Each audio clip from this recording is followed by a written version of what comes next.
Krishna cooking શોમાં તમારું સ્વાગત કરું છું। આજે આપણે સરસ મજાના ફણગાવેલા મગના અને પલાળેલા મગના આપણે ઢોસા બનાવવાના છે।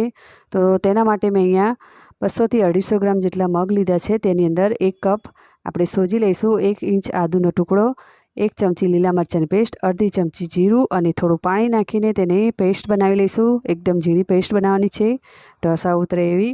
પછી મોટા વાસણમાં કાઢીને તેની અંદર મીઠું અને પાણી નાખીને સરસ મજાનું બેટર બનાવી લેવાનું છે। પછી નોનસ્ટિક પેન પહેલેથી ગરમ કરવા મૂકી દીધી હતી, તેની પર 1 ચમચો બેટર નાખીને તેને પાથરી દેવાનું છે, ઢોસો બનાવી લેવાનો છે। પછી થોડી વાર તેની ઉપર તેલ નાખવાનું છે, પછી તેને પલટાવીને શેકી લેવાનો છે બીજી બાજુ। તો આ રીતે તમે ઢોસા બનાવશો તમારા બાળકોને ખૂબ જ ભાવશે અને પ્રોટીન પણ ભરપૂર તેની અંદરથી મળી રહેશે। તો તમે પણ આ રીતે જરૂરથી બનાવજો। પછી તેને પલટાવીને આપણે સર્વિંગ પ્લેટ તૈયાર કરીશું, તેની પર ટામેટાની ચટણી અને કોપરાની ચટણી સાથે તેને સર્વ કરીશું। તો પૂરો વિડીયો જોવા માટે મારી યુટ્યુબ ચેનલ પર જવું